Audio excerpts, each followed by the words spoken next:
Hello, and welcome to this webinar, Ensuring Fair Housing for People with Criminal Records, a Conversation with HUD. I'm Amanda Moore, Director of the Clearinghouse Community at the Sargent Shriver National Center on Poverty Law.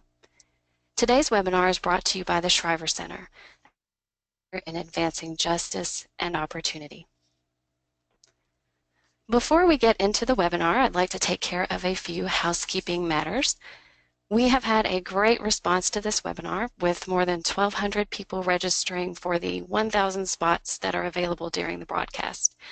In fact, we've had so many people register that we have encouraged people in the same offices to watch together to minimize the number of spots they are taking up. Given this large response to the webinar, I expect that several of you have questions for the presenters today. We welcome those questions and invite you to submit them to us through the question panel in your GoToWebinar control panel. I'll go ahead and answer a couple of questions now that always come up during our webinars. First, yes, this webinar is being recorded. We will send out a follow-up email within a few days to everyone who registered for the webinar, and that email will contain a link to a page with the webinar recording, a copy of the slides, and links to some additional resources. Second, today's webinar does not offer continuing legal education credit. Since we originally scheduled this webinar, we have added a couple of speakers, and consequently we have extended the webinar time by half an hour for a total duration of 1.5 hours. If you're not able to stay for please don't let that stop you from submitting any questions that you may have. As I mentioned, we are recording this webinar, and you can review that last half hour later to hear the Q&A session.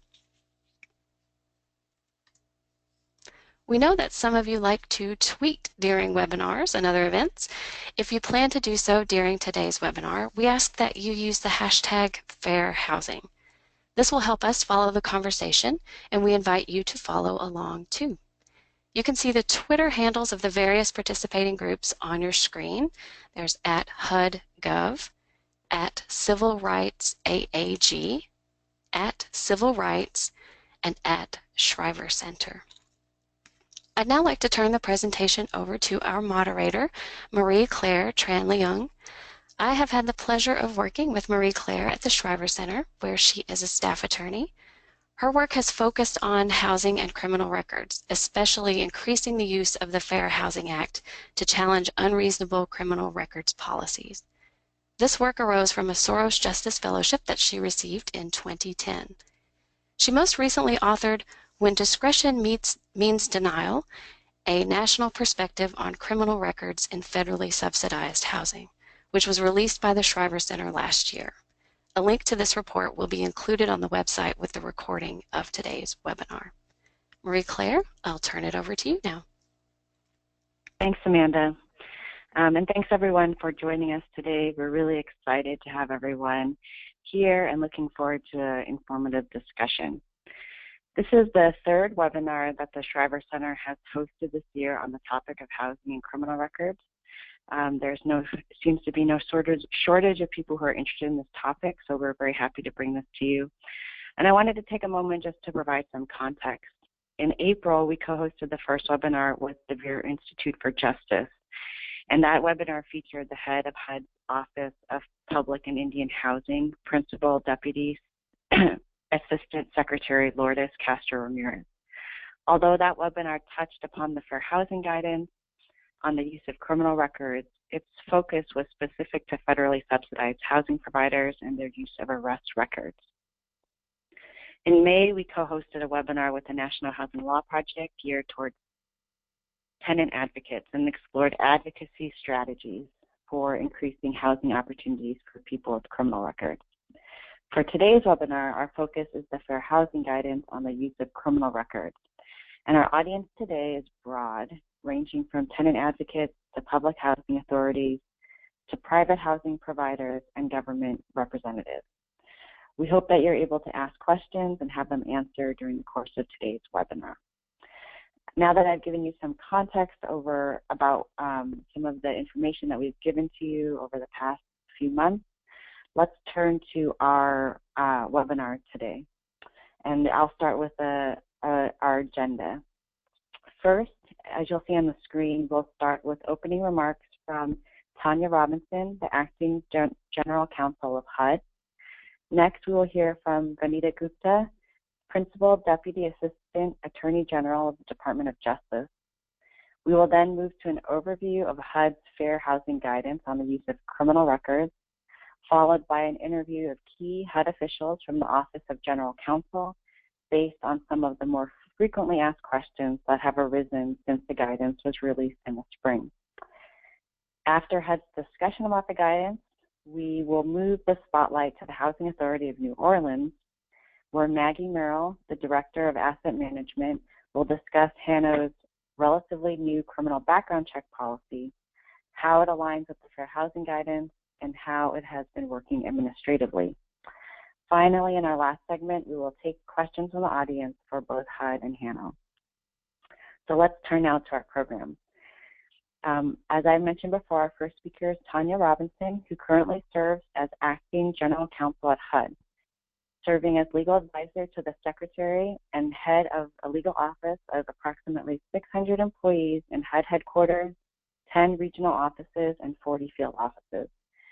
Prior to resuming her current post, she served as Principal Deputy General Counsel at HUD, and earlier as Special Assistant to the President for Justice and Regulatory Policy at the White House.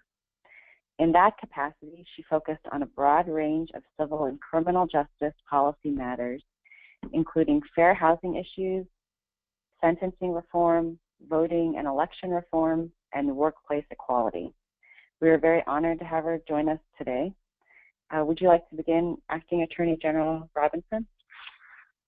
Thank you, Marie Claire, and thank you to everyone around the country for joining us today. We're just thrilled to have so many housing providers, housing advocates, and others participating in the webinar. So thank you again for joining us. And of course, I'd like to thank the Shriver Center for organizing this event. And a special thanks to Marie Claire for her tremendous leadership on reentry housing issues. I'm delighted to be with you all to kick off this discussion of HUD's Fair Housing Guidance on criminal record screening. And to do that, I'd like to start by explaining why HUD issued the guidance and why it's so important. First, to HUD's mission to create strong, sustainable, inclusive communities, and second, to the department's broad-based efforts to use housing as a platform for creating opportunity. In recent years, there's been growing public recognition that formerly incarcerated individuals and others with criminal records face considerable barriers when trying to put their past mistakes behind them. These barriers, long after these individuals have served their sentence, often impede their ability to contribute to their communities and to support themselves and their families. Recognizing that promoting the successful reintegration of individuals who paid their debt to society not only assists those formerly incarcerated individuals to become productive citizens, but also makes communities safer and saves taxpayer dollars by reducing recidivism. With that recognition, President Obama has committed his administration to providing meaningful second chances to individuals who have had contact with our criminal justice system. We're very proud of the fact that HUD is one of the original charter members of the Federal Interagency Reentry Council, and as such has worked with the Department of Justice and other federal agencies since 2011 to find ways to address the critical housing needs of returning citizens and others who've had contact with the justice system, while also importantly continuing to ensure community safety. Every year, more than 600,000 citizens are released from federal and state prisons, and another 11.4 million individuals cycle in and out of local jails. Here at HUD, we believe that providing an effective second chance for folks with criminal justice involvement starts with housing. Access to stable, quality, affordable housing is absolutely critical to successful reentry and reintegration. You can't rejoin a community without access to housing, and you can't reconnect a family without a home in which to do so. Lack of access to stable housing exacerbates the many other challenges that returning citizens face when reintegrating into the community, such as finding a job, pursuing higher education, accessing health care and other services. Lack of stable housing also increases the risk of subsequent reincarceration. While quality, affordable housing can and should serve as a platform for more successful reentry and reintegration for formerly incarcerated individuals, we know that across the country, more than 10% of people released from prison face homelessness upon reentry. We also know that in some major urban areas, this percentage may be as high as 50%. Although the need for stable housing is most acute in the days or weeks immediately following release, a criminal record often prevents people from obtaining housing for years, decades, or even a lifetime. And in some cases, even individuals who were arrested but never convicted face difficulty in securing housing because of their past contact with the criminal justice system.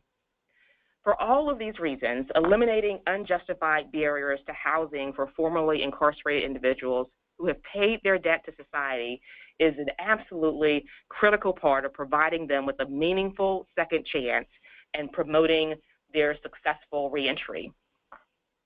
Housing policies that exclude individuals based simply on the fact that they were arrested are one such barrier.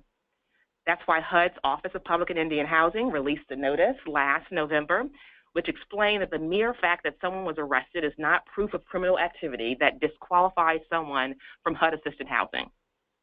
And it's also why last April, my office, the Office of General Counsel, issued guidance addressing the fair housing implications of overbroad and arbitrary bans on housing for persons with criminal records. Statistics tell us that across the country, African Americans and Hispanics are arrested, convicted, and incarcerated at rates disproportionate to their share of the general population. As a result, criminal records-based barriers to housing are likely to impact minority home seekers disproportionately. Where a housing policy is proven to have such a disproportionate impact, and that impact is unjustified, it violates the Fair Housing Act. HUD's guidance, which my OGC colleagues will discuss in greater detail, is therefore intended to inform housing providers of the Fair Housing Act standards that apply to criminal screening policies, with the goal of assisting housing providers to ensure that their policies do not violate the law. The steps that housing providers take to ensure that their policies comply with the Fair Housing Act will go a long way toward opening the doors to countless folks who, despite their criminal records, deserve a fair shot at a decent place to call home. With that, Mary Claire, I'll turn it back over to you and my OGC colleagues, in addition to Vanita, to discuss HUD's guidance in greater detail. Thank you. Thank you so much for spending time with us, Acting General Counsel Robinson. We appreciate your remarks. Now we will hear from Vanita Gupta, who serves as the Principal Deputy Assistant Attorney General at the Department of Justice, as well as head of DOJ's Civil Rights Division. Before joining DOJ, she worked at the ACLU as its Deputy Legal Director and Director of the ACLU Center for Justice. And she started her career at the NAACP Legal Defense Fund. DOJ's role in enforcing the Fair Housing Act will be especially important in this context, and so we are glad to have her with us today. Thank you for joining us, Principal Deputy Assistant Attorney General Gupta. Thank you. I really appreciate having the opportunity to be on this call, as well as to follow Tanya Robinson and HUD, because HUD has really been a leader in the federal government's efforts to promote dismantling unlawful barriers to housing for formerly incarcerated individuals. This issue is really a very important issue to the Justice Department, as well as to the Civil Rights Division specifically.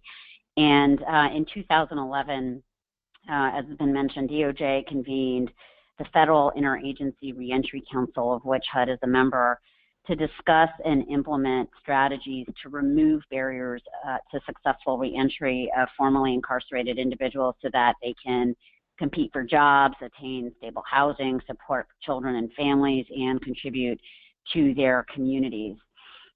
Just very recently, as of last week on October 18th, the Justice Department filed a statement of interest arguing that courts should evaluate the Fair Housing Act disparate impact challenges to criminal background checks using an approach that tracks HUD's guidance. And I just want to spend a few minutes talking about this because I hope that this statement of interest will be of use in other ongoing litigation in courts around the country.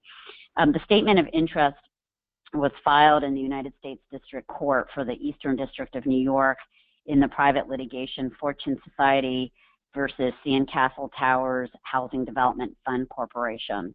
And the brief explains that when a housing provider has a criminal record check policy with a disparate impact, the housing provider must prove with evidence and not just by invoking generalized concerns about safety that the ban is necessary. And even then, the policy will still violate the Fair Housing Act if there is a less discriminatory alternative. That lawsuit alleges that an affordable rental apartment complex with 917 units in Far Rockaway, Queens, had a policy of refusing to rent to individuals with prior convictions for felonies or misdemeanors, other than traffic offenses, that were causing a disparate impact against African Americans and Hispanics in violation of the Fair Housing Act. Now, our statement of interest that we filed last week does not take a position on the factual accuracy of the plaintiff's arguments or on the pending summary judgment motions, but instead addresses the appropriate legal framework for analyzing a disparate impact claim about a landlord's consideration of criminal records and evaluating prospective tenants. And for that reason, because it really is addressing the appropriate legal framework for courts, we hope that, as relevant in other ongoing pending litigation, the statement of interest will also be useful beyond this specific litigation. African American and Hispanic individuals, and African American and Hispanic men in particular, as has been stated already, make up a disproportionate number of individuals with arrest and convictions records in this country who, upon release, in the words of Justice Sotomayor, experience the civil death of discrimination by employers, by landlords, and whoever else conducts a background check. And although the Fair Housing Act does not forbid housing providers from considering applicants' criminal records, the statement of interest argues that categorical prohibitions that do not consider when the conviction occurred, what the underlying conduct entailed, or what the convicted person has done since, then run a substantial risk of having a disparate impact based on race or national origin. As I said before, HUD really has been a leader in the federal government's efforts to promote the dismantling of unlawful barriers for this particularly vulnerable community of formerly incarcerated individuals. And the arguments that we make in the statement of interest mirror the HUD guidance on criminal background checks. And this is the guidance that was issued obviously in April of 2016. Our statement of interest frequently cites to that guidance. The statement of interest arguments are also supported by the HUD regulation on disparate impact that was issued in February of 2013 and the Supreme Court's ruling in June 2015 that the Fair Housing Act provides for disparate impact liability. That was the Inclusive Communities case. So the bottom line, though, is that the Civil Rights Division is ready to take action if we discover housing providers who are using criminal background checks in a manner with an unjustified disparate impact. These issues are deeply important, and we look forward to engaging with all of you further if we can be helpful in this regard as we advance our common goal. Thank you. Thank you, Principal Deputy Assistant Attorney General Gupta, for those remarks. The statement of interest last week was great news to a lot of the tenant advocates, so we appreciate your leadership on this issue. Thank you. Now that we've hit upon some broad themes with the help of the Acting Attorney General and the Principal Deputy Assistant Attorney General, we are ready to discuss the Fair Housing Guidance on the use of criminal records, which is the reason why we're all here today. Here to help us explain the guidance is Casey Weissman-Vermeulen, who is a trial attorney in the Fair Housing Enforcement Division of HUD's Office of General Counsel. There, he is responsible for investigating and litigating Fair Housing cases, as well as drafting Fair Housing Act regulations and guidance. And so we're happy to have him here to discuss the guidance, and I will hand it over to you now, Casey. Thank you, Marie Claire, and hello to everyone on the phone. I'm happy to have the opportunity to join you all today to provide an overview of HUD's Fair Housing Guidance on the use of criminal records by housing providers. Now, before I get into the substance of the guidance, I want to first take a moment to make sure we're all on the same page in understanding what the Fair Housing Act does and does not do. The Act was originally passed in 1968 and later amended in 1988, and it prohibits discrimination in the sale, rental, or financing of housing and other housing-related activities on the basis of 7 protected characteristics, which are race, color, religion, sex, disability, familial status, and national origin. So as you can see, criminal record status is not a protected characteristic under the Act, and HUD's recent guidance on criminal record screening, of course, does not change that fact. Additionally, the Fair Housing Act does not prohibit housing providers from considering criminal records when screening housing applicants or making other housing decisions. Again, the guidance doesn't change that fact. However, the Fair Housing Act does prohibit housing providers from using criminal history information as a pretext for intentional discrimination because of race or any other protected characteristic. This is often referred to as disparate treatment discrimination. The Fair Housing Act also prohibits housing providers from using criminal records in a way that causes an unjustified discriminatory effect on a protected group. So turning then to the guidance, what it does is explain how these well-established standards for proving a Fair Housing Act violation, that is the disparate treatment and discriminatory effects methods of proof, apply in Fair Housing Act cases where a housing provider's use of criminal records is claimed to be discriminatory based on race, national origin, or some other protected characteristic. So the guidance doesn't create any new standards or new requirements. Instead, the guidance simply explains how existing Fair Housing Act standards apply in the context of criminal records policies. Now, in terms of its coverage, the guidance applies to anyone who rents property or otherwise engages in a housing transaction that is covered by the Fair Housing Act. And as I sort of briefly alluded to before, the Fair Housing Act itself applies to virtually all housing-related transactions in the U.S., regardless of whether the housing is owned or managed by private entities or by entities that receive HUD assistance. And the guidance applies to any use of criminal records in any covered housing transaction, which of course includes applicant screening and tenant eviction decisions.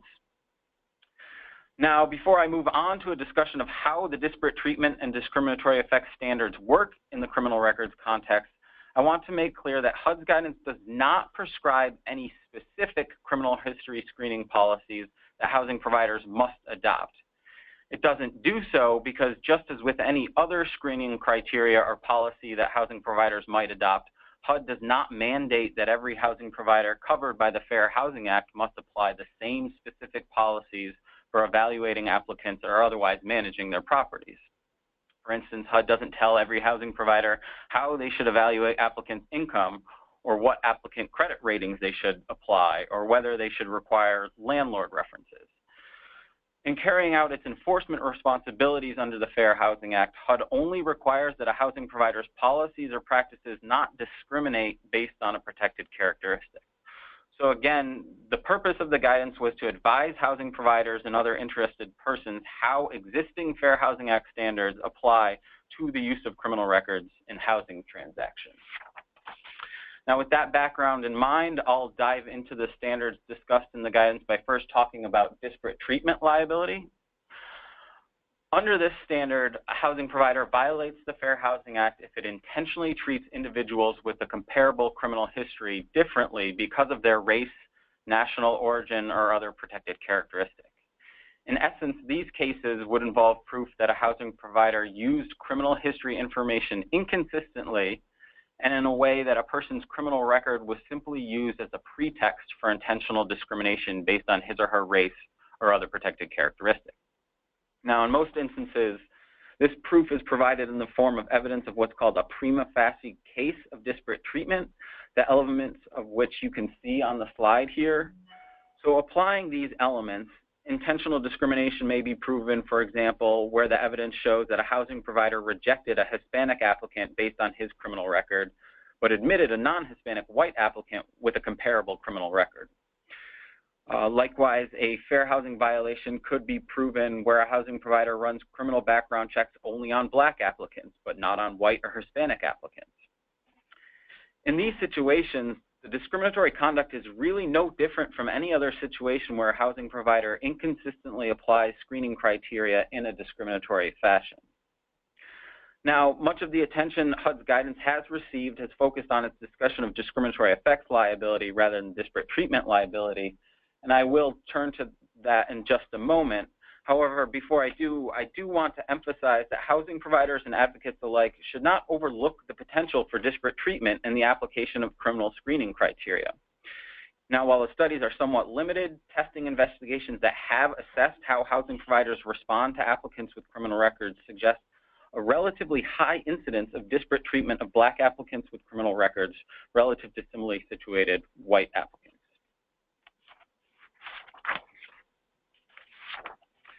So I'll now turn to the aspect of the guidance which I think has received the most attention and prompted a lot of questions, which is the discussion of how the discriminatory effects standard applies to criminal record policies. Under the discriminatory effects standard, any facially neutral policy or practice that has a discriminatory effect on the basis of a protected characteristic violates the Act if it is not supported by a legally sufficient justification. So, a housing provider's facially neutral criminal records policy violates the Act if it disproportionately excludes members of one or more protected classes without a legally sufficient justification. Now, this does not mean that any disparate impact caused by a criminal history restriction automatically violates the Fair Housing Act. Instead, under the three-step burden shifting standard for evaluating discriminatory effects claims, a disparate impact is illegal only if it lacks a sufficient justification, as I already mentioned. Now, before discussing that three-step standard in detail, I do want to address the exemption from disparate impact liability provided by Section 807(b)(4) of the Fair Housing Act. Under this exemption, the Fair Housing Act does not impose disparate impact liability based on policies that deny housing because a person has been convicted of the illegal manufacture or distribution of a controlled substance. In other words, illegally producing or selling drugs. However, I want to emphasize the limits to this exemption. The exemption does not insulate housing providers from disparate impact liability for screening out tenants based on arrests for such offenses. It also does not insulate housing providers from disparate impact liability for excluding tenants for drug possession convictions or any other type of conviction for that matter. Finally, the exemption applies only to discriminatory effects claims. It does not exempt a housing provider who uses one of the two types of convictions as a pretext for intentional discrimination. So any other criminal records exclusion is subject to discriminatory effects liability, which, as I already mentioned, is assessed according to this three-step burden shifting standard. Now, at step one of the standard, and you can go to the next slide, please, a plaintiff or HUD must demonstrate that a particular policy or practice causes a disparate impact based on a protected characteristic. As the guidance explains, and as you already heard, national data on disparities in arrest and incarceration rates suggest that criminal records policies are likely to have a disparate impact based on race and national origin. For instance, data shows that African Americans are arrested at a rate more than double their proportion of the general population and are incarcerated at a rate nearly 3 times their proportion of the total population. Data also show that the imprisonment rate for Hispanic men is twice that for white men, and African American men are imprisoned at a rate 6 times greater than white men.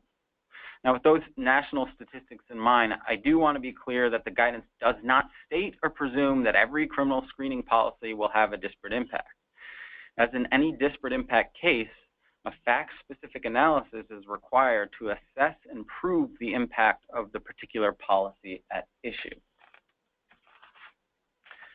Now, if a disparate impact is successfully proven at step 1, the burden then shifts to the housing provider to demonstrate that its criminal record policy is necessary to achieve a substantial, legitimate, and non-discriminatory interest.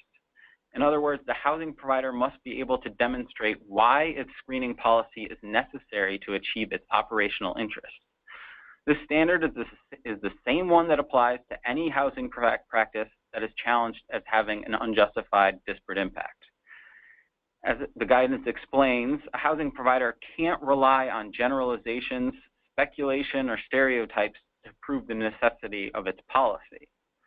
Instead, a housing provider's justification must be supported by evidence. Therefore, a housing provider should be prepared to show that its policy is tailored to its specific needs for identifying suitable tenants. You can go to the next slide, please. In other words, the fundamental question at step 2 of the discriminatory effects analysis is whether a housing provider's criminal records policy actually accurately distinguishes between individuals who pose an unacceptable risk and those who don't. Again, the guidance does not set forth specific rental criteria that housing providers must apply in this context, because that is for each housing provider to decide for itself and is beyond the scope of the guidance. However, the guidance explains that a policy or practice that fails to consider the nature, severity, and recency of criminal conduct is unlikely to be proven necessary to serve a substantial, legitimate, non-discriminatory interest.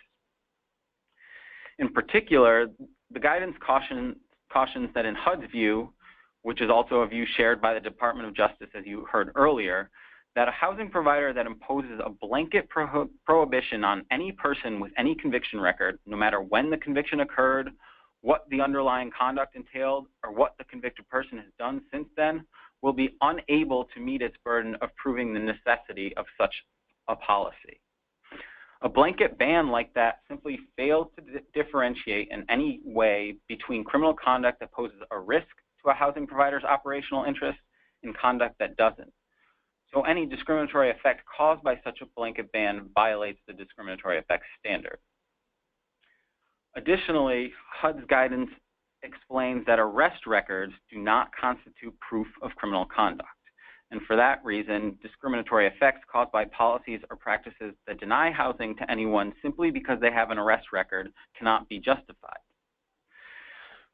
Now, of course, many housing providers already steer clear of blanket bans or arrest-based exclusions and have more tailored policies that likely would satisfy step 2 of the discriminatory effects analysis. Now, if a housing provider does adequately prove the necessity of its criminal records policy, the burden then shifts back to the plaintiff or HUD to show at step 3 of the standard that the housing provider's substantial and legitimate interests could be served by an alternative policy that has a less discriminatory effect. Whether such an alternative is available or what it might look like will depend on the facts of a particular case and the particular policy at issue. However, as the guidance explains, individualized assessment of an individual's criminal record, as opposed to categorical exclusions, would likely provide a less discriminatory method of satisfying a housing provider's interest. For one, an individualized assessment could provide individuals with an opportunity to correct any inaccuracies in the criminal record that a housing provider is using to make its decision. Additionally, as the guidance further explains, individualized assessments of applicants' criminal convictions might include consideration of things such as the circumstances, severity, and recency of any conviction, the individual's age at the time of conviction, the individual's age now, the frequency of any past convictions, any evidence of rehabilitation, and evidence that the individual has maintained a good tenant history before and or after the conviction. A review like that is likely to more accurately distinguish between applicants who pose an unacceptable level of risk and those who don't. So with that, I think that about covers the guidance, and I will turn things back to you, Marie-Claire, so we can get into some question and answer. Okay, thank you for that overview, Casey. Joining Casey for this for some questions now and also at the end of the webinar is Michelle Aronowitz, who currently serves as the Deputy General Counsel for Enforcement and Fair Housing at HUD, where she provides leadership in advancing the Secretary's objectives in fair housing and enforcement-related areas. She led the development of HUD's Fair Housing Act Discriminatory Effects Rule, published in 2013, and three related HUD guidance memoranda explaining how that rule applies in different contexts. One being criminal history screening, as we talked about today, local nuisance and crime-free housing ordinances, and policies that restrict housing opportunities for limited English proficient individuals. Before joining HUD, Ms. Aronowitz served as the Deputy Solicitor General for the state of New York, as well as Associate Counsel for President Bill Clinton. So I'm glad to have both Michelle and Casey here today. So I think the first question that I have for both of you is general, but still I think pretty important to understand the scope. Most people associate this guidance with criminal records screening at the front end and admission, but the language seems to be much broader than that. So my first question is, what type of housing actions does this guidance cover?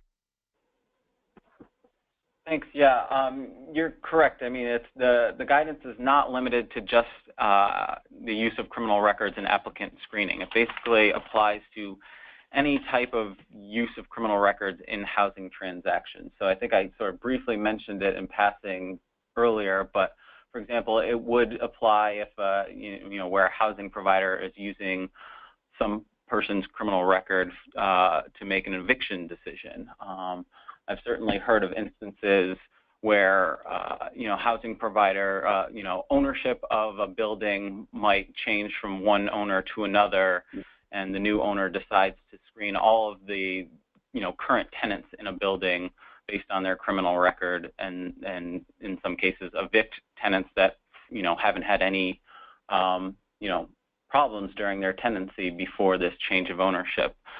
So the Fair Housing Act standards would apply in that context just as they would in an applicant screening context. Mm-hmm.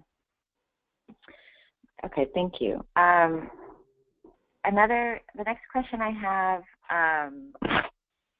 again, focusing on we have a PowerPoint slide up, so that's related to this question. Since our last webinar with HUD in April, HUD released additional guidance on the enforcement of nuisance and crime-free ordinances and lease addenda.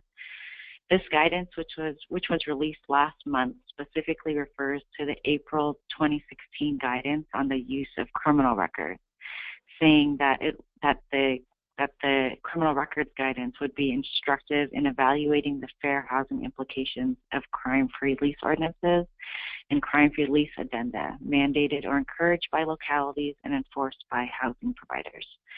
We have a lot of people on the call today, and some of them might not be familiar with this newest guidance, but since it calls back to the guidance, the question is if you could explain the relationship between these two guidances. Sure, we'd be happy to do that. So first of all, the guidance, the crime-free, the nuisance and crime-free lease ordinance and addenda guidance is posted on HUD's website if anyone wants to look at it at your leisure. And basically, both the criminal record screening policies of landlords and also these crime-free lease ordinances and addenda all address situations where criminal justice involvement is used as a basis for housing decisions, whether it is evictions or denials of applications or any other action. And so basically, regardless of the action at issue, whether the conduct is by the housing provider or an ordinance or municipality, the General Housing Act standards apply the same to all of those situations. And so, so whether you're talking about a policy that screens applicants out based on criminal conduct, or a policy says that you're going to be evicted for example, engaging in, if you're accused of criminal conduct in the future, if you're the victim of a crime, or if there is crime occurring in your property or around your property, the same fair housing standards apply if housing decisions are made based on those situations. And Casey kind of laid them out, but so basically, you would ask this thing. You would ask, was the ordinance, for example, enacted for discriminatory reasons, or was applied in a uniform manner? You would ask whether it's a discriminatory effect for these crime-free lease ordinances or addenda in their application. And so you would ask, if there is such an effect, you would ask whether the policy is justified. Is there an adequate justification? And so, for example, the crime-free lease ordinance or addenda, the question would turn on, if there's an impact, turns on the specific crimes identified in the ordinance or the addenda as the cause or the requirement for eviction, and what the justification is for those evictions. For example, does the ordinance or addenda require proof that the person engaged in the criminal activity? What's the justification for requiring the person to be evicted? Who's a crime victim? What is justification for evicting someone for a crime committed on the property who isn't the tenant, but some other person living in the property or any other property? Does the justification relate to the person's ability to be a good tenant or jeopardize housing providers' operational interest in any way? And so basically, the same factors, same three-part analysis apply to these ordinances as do apply to criminal screening criteria. Okay, thank you for that explanation. I think since it's relatively new, we would encourage people who have not yet taken a look at this guidance to look it up on HUD's website. And I think that we can also send out a copy to registrants, if that would be helpful.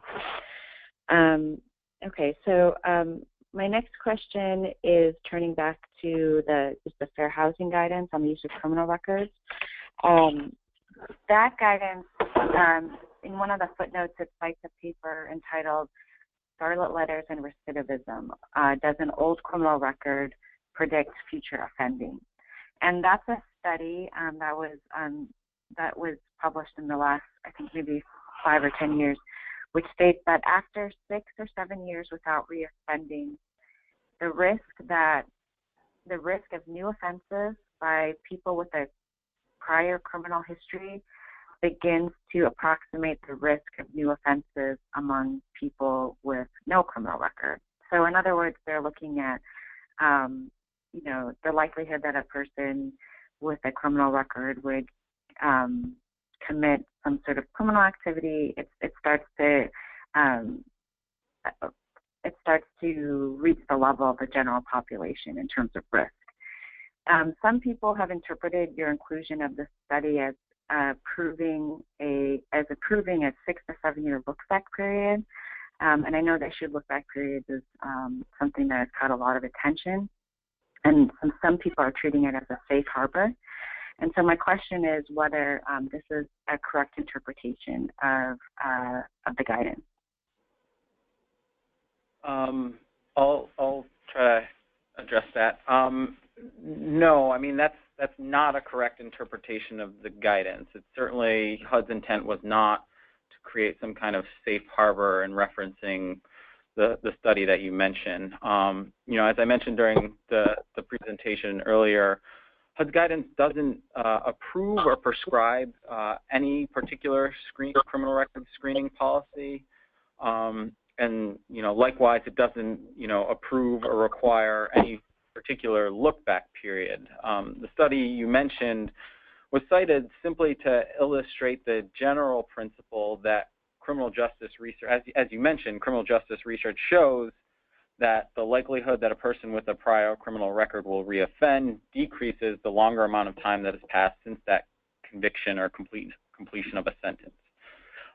But I would note that some research has indicated that the risk that an individual will reoffend declines more quickly than is suggested by the Curly Check study. And research also suggests that the likelihood of reoffending may vary according to the type of offense the person convicted, as well as the age of the person at the time of their past offense. Now, generally, though, the research all shows that the risk of a subsequent offense declines over time. So for that reason, HUD's guidance explains that a criminal screening policy that doesn't take into account the time that has passed since a person was convicted is unlikely to be able to prove that their policy is is justified. But HUD is not setting or requiring any specific look-back period, nor is it creating any safe harbor for any particular look-back period. Okay. So, I mean, well, we can talk about this a little bit more with Hanno, but it seems like one thing that housing providers can do is to look at, to make that individualized assessment that the guidance mentions. Certainly. Okay. So finally, our last question for this segment, it's come up before, and I think Casey, you might have addressed this in the last one, but it does come up often, so we feel compelled to ask it again. The use of criminal records, in addition to having an impact on people of color, often also burdens people with disabilities, especially those with mental disabilities. Does HUD intend to issue similar guidance to address the impact of criminal history screening criteria and other adverse actions on persons with disabilities?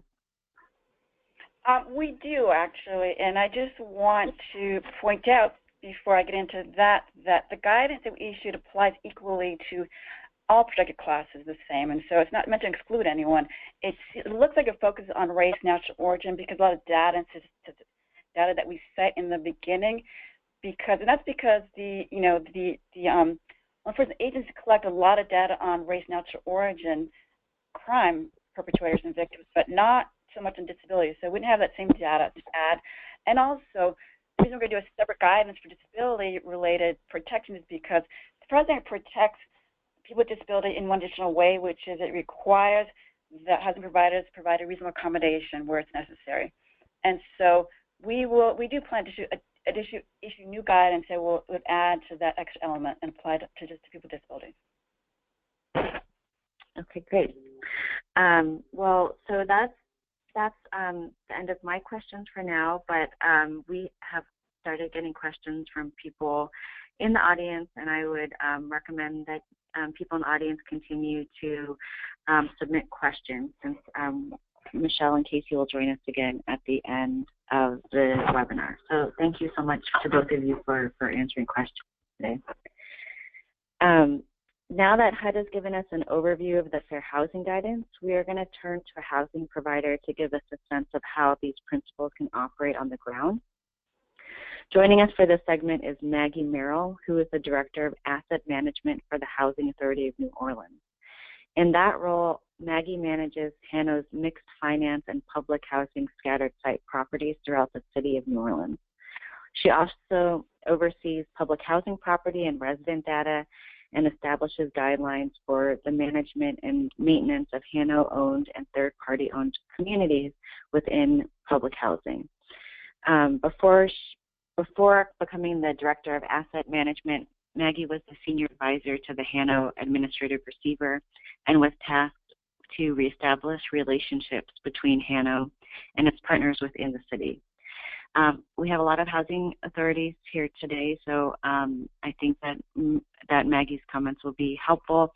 We also have some private housing providers today, and I think that her presentation will also be applicable, because even if they're not involved in the federally subsidized programs, I think there is a lot that Maggie can talk about in terms of how this operates administratively that could translate on the private sector as well. So with that, I want to turn it over to Maggie. Thank you, Marie-Claire, and thank you, everybody on the call. I'm really honored to be part of this panel discussion. I'm excited to tell you about the work that we've been doing down here in New Orleans for the past 4 or 5 years, and now at this point. So I've titled my presentation, and please excuse this late night slide presentation I put together last night, but I'm calling it Assessment of Risk and Individualized Review, because at the end of the day, that's really what we're doing as landlords when we're looking at admitting tenants to our properties. So just to back up a little bit as an explanation and summary about the Housing Authority of New Orleans, we are a housing authority that now has 18,000 housing choice vouchers and about 2,000 public housing units. That has changed dramatically post-Hurricane Katrina. We used to have a much larger inventory of conventional public housing. And we had some Hope 6 redevelopments that were already in progress before Katrina, but since Katrina, we've had a wholesale redevelopment of most of our conventional stock into mixed income and mixed finance properties. So that has an implication for how we implement all policies here regarding public housing properties and public housing units, and I'll talk about that later at the end of my presentation. So on the next slide, I wanted to get started by asking ourselves, why do we screen for criminal background? So as landlords, and I think there are a lot of landlords on the phone, as Marie Claire pointed out, whether they are housing authorities or private landlords, and this is just one of the things we do, right, as a regular aspect of admissions when we're looking at admitting tenants and filling up our units for occupancy. So we do it because we're trying to provide a safe, peaceful, and enjoyable community for our residents. That's what it's all about, right? But why are we using criminal background to do that? We're trying to assess the risk of potential tenants and whether or not they're going to disturb our other tenants and disturb our communities. But I think a lot of times there's an assumption that we all hold, whether it's overt or not, that past actions predict future behavior, and more importantly, the assumption that criminal activity equals high risk in an applicant. So I am not an expert at all in the criminal justice system, but I think I can say, and I think we can all agree, that the criminal justice system is far from perfect, and using convictions or guilty pleas, and especially arrest records, to assess the risk is, I caution you when doing that. I think that, and we'll talk about it a little bit later in our experience that we've had at the Housing Authority of New Orleans, that a criminal conviction does not necessarily, based on how our criminal justice system works, is not always an accurate picture of what happened in that situation. So on our next slide, I just wanted to back up and say, I want to contrast the current practices that most of us use with a new practice that we're using here, and it's very new that we're using it here, but that I would encourage you all to sort of look at and decide if it would work well for your housing authority or for your property. The current background screening is that there are blanket bans, and I want to back up because I didn't realize that the disparate housing was going to talk about blanket bans. I don't mean it exactly in that same way, but there are clearly HUD bans, mandatory bans on admissions and housing, but there's this standard look-back period for all convictions, and as we just talked about, it's typically 6 to 7 years. That's the standard that we all use, and that what we do is we deny based on any convictions that happen during those look-back periods. And again, I'm being very oversimplistic, and I apologize, but this is just the general process that I've seen work with our, not only with the Housing Authority before we changed our policy, but with our third-party property owners and managers. They have a right, applicants have a right to informal review of denial, and there is consideration of mitigating circumstances. But what happens is that it puts a burden on the applicant to come in and challenge the denial based on their criminal record.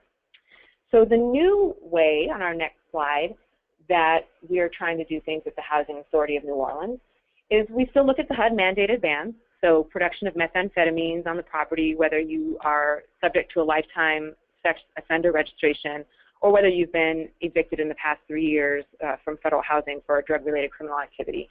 That we, of course, comply with those. But then what we do is we have look-back periods that are based on the type of the conviction and the chance of recidivism, and we'll talk about that a little bit later when we get into the details. We then do an individualized review of certain convictions of concern, and this happens prior to any denial. So what we're trying to do is take the burden off of the applicant to come in and to challenge a denial by saying, before we even deny you, we're going to give you this individualized review, which may just lead to your admission. We look at the totality of the circumstances, so we don't just look at the actual criminal activity that surrounded the conviction, but we look at what else was either going on in the applicant's life at the time or what they've done since that conviction or since they're released from prison.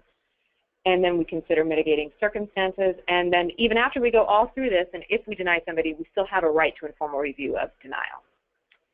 So on our next slide, I wanted to put this quote. This comes directly from our new policy, just to give us a framework of where we're coming from and what we're trying to do with this policy.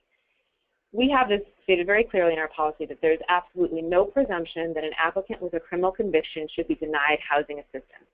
That sounds very simple, but in implementing this policy, I will tell you that there are a lot of deeply held beliefs and or just routines and practices that we all hold that is counter to this. So again, there's absolutely no presumption that an applicant with a criminal conviction should be denied housing assistance. Before making a decision to admit or deny applicants with criminal convictions, they shall be given an individualized review based on accurate information, including notice and opportunity to be heard. So those are the underlying principles that we use, and we try to help guide us as you're thinking through the policy and implementing what is definitely a very complex policy. So on our next slide, I will tell you what we do. So we have a two-step process. The first step is that we assess any criminal convictions using, quote unquote, the grid, which we'll talk about later. These are categories of crimes and look-back periods for which further review is required. The next step is that we conduct an individualized assessment for applicants whose convictions require further review.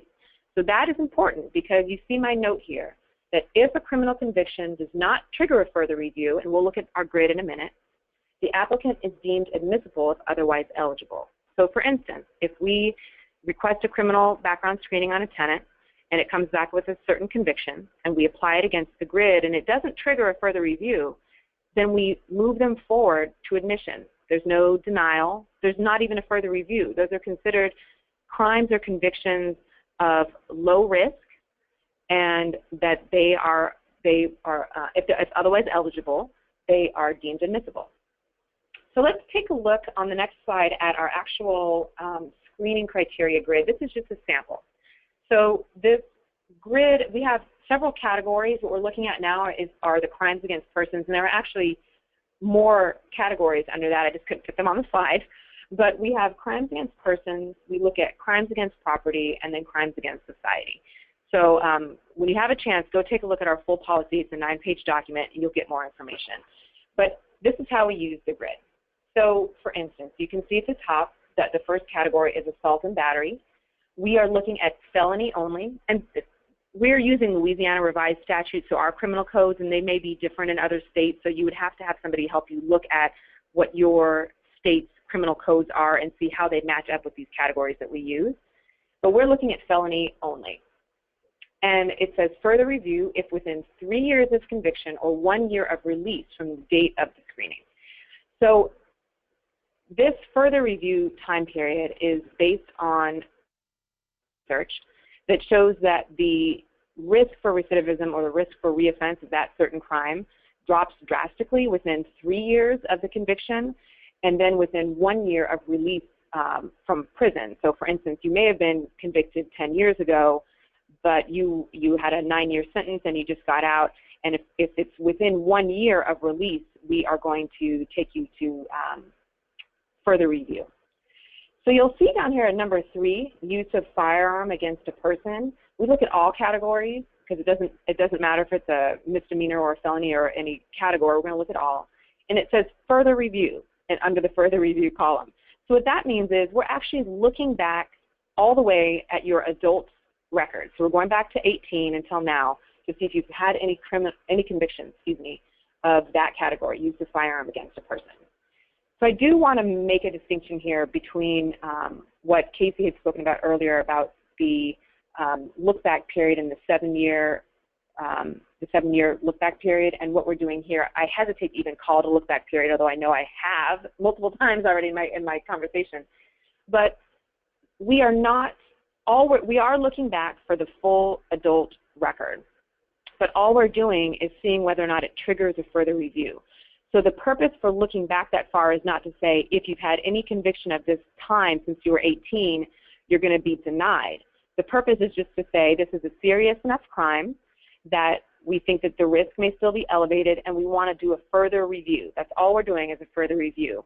We are not making any assumption about denial or admission until we do that further review. So If you have any questions, you guys can let me know later, but hopefully that's clear what we're trying to do. And again, I said there are two other categories. If you want to take a look at our policy, you'll see all of the different crime categories that we have. Again, if the crime does not fall on this grid, it means it is a crime that's not of concern as far as risk is considered, and so they move forward in the admissions process. So the step 2 on our next slide is the further review process. So we have a 3-person panel. It consists of 2 senior handle officials and 1 resident representative. So I'm a panel member. My colleague, who is the director of the HCV program, is another panel member. And then we have a resident representative. This resident representative, in our instance, happens to have extensive experience with the criminal justice system, both as a former convicted felon, and she had been incarcerated many times, but also has worked with several advocacy groups after being released from prison, and so she's very versed in the criminal justice system and is a great asset to have on our team. So the panel meets. We review all these cases that have been referred to us by our police department saying that they need further review, and we go one by one and do individualized assessment for each of these cases. Now, we go out of our way to try to make sure that we notify the tenant. They get the applicant, they get 30 days. They can bring in anybody that they want to bring in with them. They can bring in or send in advance any documents they want to send in support. They can bring character witnesses, their probation and parole officer, anybody that they want to bring with them to this panel review hearing, they're welcome to do that. We then take into account at a minimum the following factors in our decision making. We look at criminal history, things such as the recency, the severity, all the things that were talked about earlier. We look at any rehabilitation that has happened, if there's been a history of drug or alcohol abuse, if there was treatment participation, success or failure during community supervision, those sorts of things. We also look at community ties and support. What's their household composition? Do they have support networks? Not only people who support them, but also who do they support? Who are they responsible for supporting? And then involvement in community groups. And then we also look at employment history. We look at their current employment, if they have employment stability, and any current educational or training programs. So those 4 characteristics, the reason why we look at those is because based on the research that our partners conducted, and I'll give a big shout out to them at the end because they made all this possible, but they conducted this research and said, these are the factors that, similar to mitigating circumstances, that point to a reduced risk of recidivism, but also an increased chance of success, not only just being reintroduced into from reentry programs, but also just success as a tenant. So we look at all 4 of those things. And then the panel renders its decision. So on our next slide, I'm going to talk about some of the challenges that we've had. Sounds simple, I think, what I've just explained, but I will assure you that it was not a simple process. As Marie-Claire mentioned at the very beginning, we actually passed this policy back in 2013, and it has taken until 2016 to implement. So that should be just an indication of the fact that there was, just a lot of thought process, a lot of consultation with our stakeholders, a lot of back and forth, a lot of arguments. There's been a lot of stuff that has gone on before we got to a point where we were really able to administratively implement this program. As I said before, one of the biggest resources we had was the Vera Institute of Justice. I know they co-hosted one of these webinars earlier, but they worked with us to do the research and to really dig into our policies and our practices and our procedures and help us come up with this new way of doing our criminal screening and really a new way of looking at criminal convictions and why we're using them and maybe why we shouldn't be using them in some circumstances. So one of our biggest challenges we've had in implementation is in mixed finance communities. As I mentioned before, almost our entire inventory has been redeveloped as mixed finance properties. That means that we have private owners, we have private managers, and the housing authority's involvement through a regulatory and operating agreement doesn't give us as direct control over public housing units as it might in conventional housing. This has been a very complicated process. We have some of our third-party owners and managers who have signed on to this policy and some who have not, and so it's a work in progress. And we continue to work with them to try to understand what barriers are for their implementation and encouraging them to implement this policy. We also have HCVP landlord screening. As everybody who's familiar with the HCV program, the housing authority screens the applicants as program participants, but then they go out on the private market and they use their voucher to rent a private apartment. And so there's nothing in this process, in this policy, that prohibits private landlords from doing additional criminal background screenings. So that's sort of a missing link, I think, in this process. Staff training, as simple as it sounds, you have staff that have been implementing our old policies for so long that getting them to really understand the importance of this new policy and just to be able to change their policies and procedures that they've been using for years is harder than you think. And also, this is key, establishing a track record, generating the effects of this new policy. So that is one of the resistance that we've had from some of our third-party managers, is that nobody wanted to be out front doing this because everybody's so used to the old way of doing things. Nobody wanted to be the first one to go out there and have some, catastrophic effect on their property. So the housing authority stepped out and said, you know what, we're going to put our money where our mouth is. We're going to do this at all of our properties. And we are going to be producing reports every 6 months showing how this process is working, how many criminal convictions we're screening, how many go to further review, what the decision of the panel has been, and hopefully we'll be able to, over 6 months to a year, provide some good data that helps not only our third-party property managers, but maybe other housing authorities and other private landlords to feel more comfortable with implementing policies like this. So let's go to my next slide. I'm going to see what I have next. That's what I have next. This is why we're here, isn't it, guys? We are landlords where we have public housing, we have private housing, but this is the reason why we do what we do.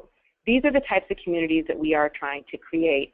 And look I love these pictures. Great futures start here. And I will say, these are not stock, this is not stock photography. These are our kids at our developments.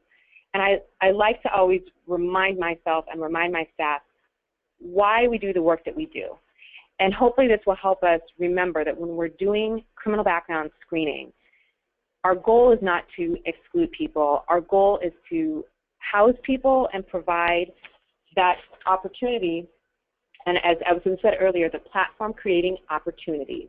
That's what we're trying to do here. That's what we think our policy does. And I encourage you all to take a look at our policy. On the next page, I have some information about that. You can find our screening procedures here at this very long address, and you can find me at this email or this phone number, and I'd be happy to talk with anybody who's interested further about implementing this policy at your housing authorities or at your properties. So with that, I will turn it back to Marie-Claire. Thank you, Maggie, for that presentation. That is great. We've heard so much about Hano's policy since you guys approved it in the spring, and so it's really good to hear from you directly about how it came to be and how it's working, and also the challenges. Because I think, this is not going to be easy for everyone. I've talked to housing providers and executive directors where they had to really really be firm in changing staff's outlook on some of this. Like you mentioned, how staff training is a challenge, but they got there, and so it's helpful to have housing providers like you that are willing to sort of step out and say that this is how we're going to change things. So we do appreciate you being here and also having you remind us about why we're trying to make these changes in the first place. So thank you so much. I think now we're going to move into the Q&A section for the next 15 minutes. As a reminder, Casey and Michelle from HUD and Maggie from Hano have agreed to answer some questions from the audience. And I have a bunch of questions here, including a job offer, Maggie. But I love New Orleans.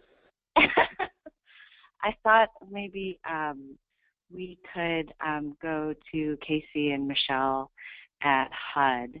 And this is a question from somebody. I think it's sort of a basic, maybe general disparate impact question that would be useful for people to hear. The question is, you know, for some of these properties, like say a housing authority, where there's a disparate impact claim based on criminal records, and the claim is that the use of criminal records disparately impacts African Americans, and if there is a high number of tenants already who are African American on the complex, and a high likelihood that the next person who didn't have a criminal record would be African American, is there still disparate impact claim? And I think that goes to I think that seems to go to something like a bottom line defense. Well, I will answer that by pointing to a recent opinion from the Federal District Court in Washington, D.C., where that issue was raised, and the court in that case held that it is not a bar to a person bringing a claim, and the reason is that what the court explained is that the Supreme Court has already decided that disparate impact doesn't look to the bottom line. They don't want to. The question isn't how many people live in the property. The question is, what is the criteria?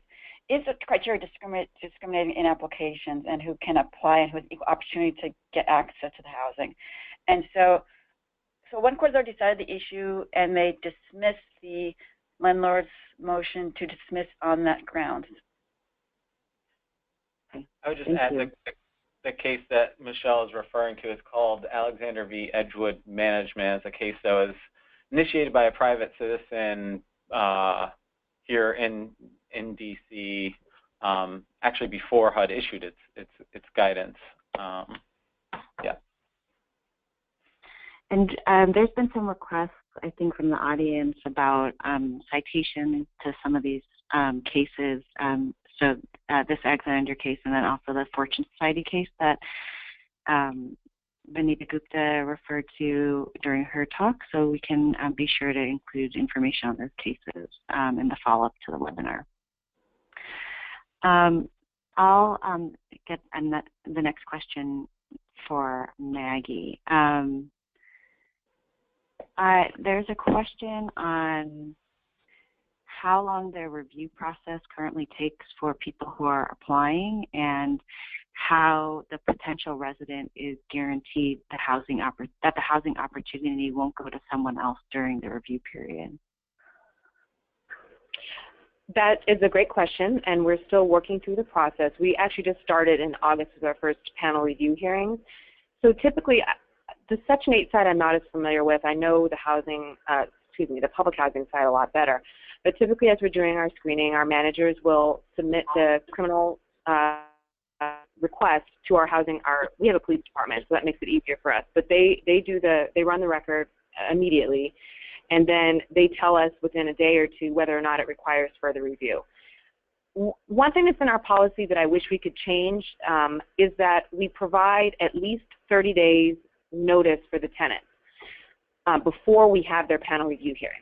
So not that I don't think 30 days is a good period of time, but if tenants want to do it sooner than that, applicants. If applicants want to do it sooner than that, I would like to be able to provide them with that opportunity, because as you all know, a lot of times they're very anxious to get into housing, and we want to house them, and we don't want to have to put them aside and admit somebody else in that unit. And so that's the one little hitch that I would like to change in our policy. But as it stands, what we do is we provide at least 30 days notice before their review panel is scheduled. So again, on the public housing side, we hold that unit for that person. We know that we've screened you for everything else. You're otherwise admissible. The last outstanding item is this criminal background screening, and we're holding that unit for you. On the Section 8 side, just generally, we have a large program, and so we have room to issue a lot of vouchers and have them out on the street because of attrition and because of other factors. And so we haven't had any instances yet where the review process has basically bumped somebody out of a slot for housing. So hopefully that answers your question. Okay, thank you. I'll direct the next question to HUD. There's a few questions on this. the guidance talks a lot about individualized assessment, and the question is, does individualized assessment impact disparate treatment? So in other words, there's concern that an individualized assessment relies on subjective criteria, and that the subjective criteria would allow applicants to be treated differently. Sure. I mean, we have heard this concern before. You know, here at HUD, we believe that housing providers adequately train their staff and have sound protocols or procedures in place. Conducting an individualized assessment shouldn't create any additional risk of disparate treatment liability. You know, the disparate treatment standard does not prohibit housing providers from treating people of different races or ethnicities differently, so long as the reason for the different treatment is non-discriminatory. So in other words, if a housing provider follows the same process each time it considers an applicant's criminal record during a screening process, keeps a record of its decision and any, you know, sort of evidence or information it gathers during that process, then in the event the housing provider is accused of intentional discrimination, it should be easy to demonstrate, you know, the legitimate non-discriminatory reason why a housing provider rejected one applicant with a criminal record but not another. So it's really a matter of just making sure that housing providers have, you know, their protocols in place and they follow them, you know, consistently every time they review folks' applications. So along the same lines, I mean, since we're talking about, you know, making sure that staff understand protocol and can apply the policies in a non-discriminatory way, Maggie, I was wondering if you could speak a little bit about the types of trainings that you have had for your staff, if that's ongoing, and how that process has been going. Sure. So our training is ongoing. We actually had a training on our policy back in 2013 when we first passed it, but then we didn't implement it, so we've been brushing everybody up on that. I would say that we've had some successes and some failures, and so we're still working through our process. But the way that we have structured our review process now, I think, alleviates somewhat that confusion on staff part. So what we do is the admissions staff on the HUDP side and on the public housing side, you know, they get the form signed, the waiver signed by the applicant. They submit it to our police department. They run the criminal records. They make the determination whether or not a conviction, if any, triggers a panel review. And then we have a staff coordinator that actually, that's what she does, is she coordinates the criminal review panel. So she's responsible for coordinating all of that. And it kind of takes it out of the admissions staff hands so that we make sure that we have dedicated people really paying attention to this important policy. So staff training is ongoing. We are going to have another training here now just so people, I think one of the biggest problems that our staff is having, because it's so counter to our past practices, is that when you get a criminal conviction back from the police department and it hasn't been referred for further review, the assumption we're moving forward with that in admissions, and that's the hardest part for people to sort of get their heads around. They still want to go in and deny based on that conviction, but if it hasn't been referred to a panel review, they got to move forward with the admissions process. So that's kind of the training that we're continuously doing with our admissions staff. Mm-hmm. Okay. Well, it's good to know. I think, again, we've talked with some executive directors, and definitely I think it takes a while, but it gets there. It just takes seems like it takes a lot of work to get there. I think another question,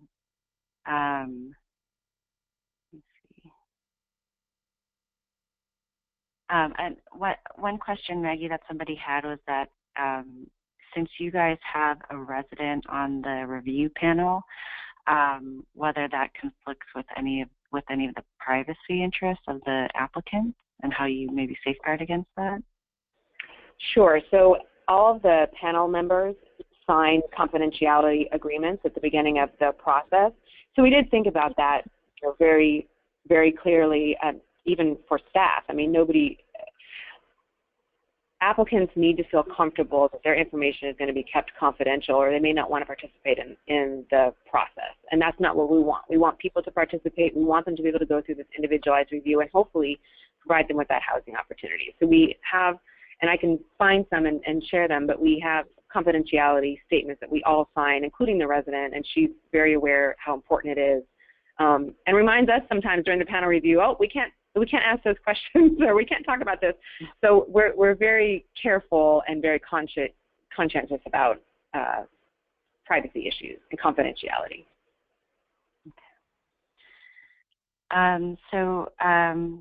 Casey and Michelle, one question that has come up in different contexts and has come up today is the question of whether there's a difference between pending arrests and past arrests, and whether there's a difference in how housing providers should treat that sort of information.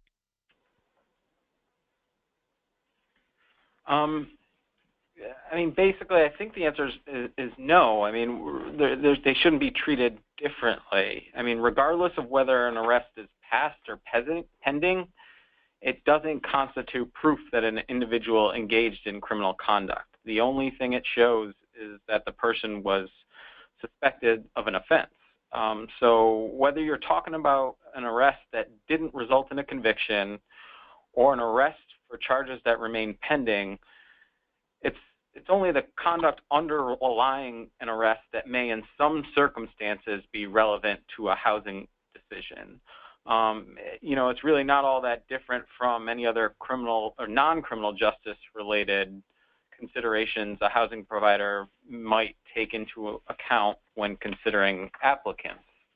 You know, for instance, you know, if a housing provider checked prior landlord references and each one that they called said that that person never paid his rent on time and damaged my property, you know, that's the kind of evidence housing providers, you know, might use to make a decision to deny that person's application. So it's about, you know, the arrest itself is just, you know, it's almost like you set that aside and maybe you consider the conduct underlying an arrest that may be relevant, but the arrest itself is not.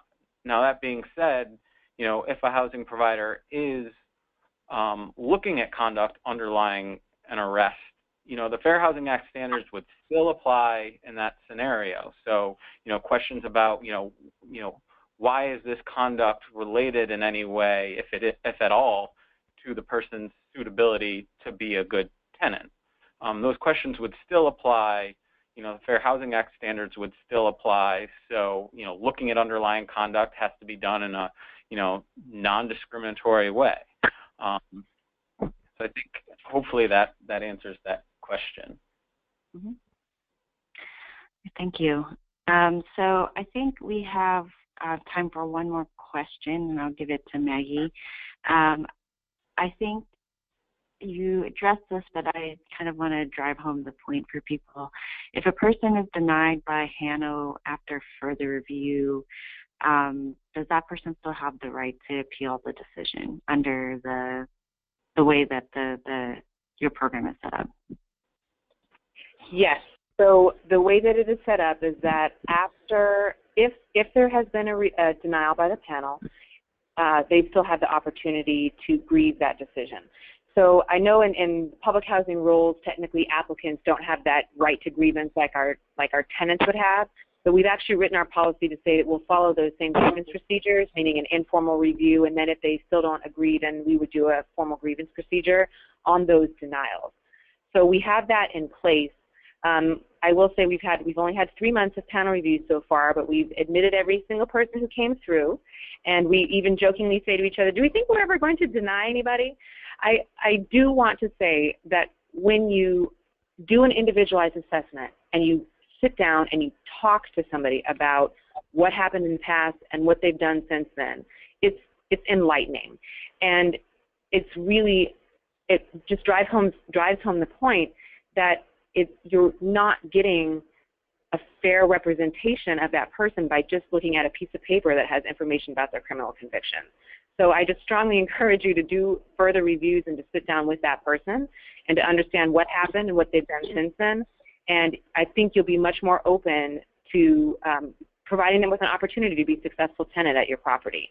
So they do have the right to an informal review and a grievance hearing, but we haven't needed it so far. Okay, great. That's a good way to end this this webinar, I think. I want to thank Casey and Michelle and Maggie so much for being here and being open to questions from the audience. I think it was really a fruitful discussion. We have always been very encouraged by the progress that HUD has made on these issues, and are looking forward to just hearing more, especially in terms of the guidance for people with disabilities. And so, again, we thank you for being with us here today. We know there are a lot of questions that went unanswered, so we'll be sure to pass along those questions to the panelists. And I want to thank everyone today for attending our webinar.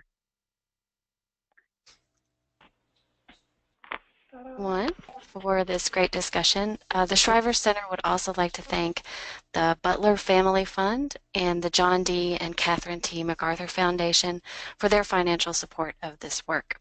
And I will remind you that within the next few days, you will receive a follow-up email that will include a link to a page with the recording of today's webinar, a copy of the slides, and links to some additional resources, including those that were mentioned during today's webinar. So to all of our presenters and all of you in the audience, thank you again for joining us today.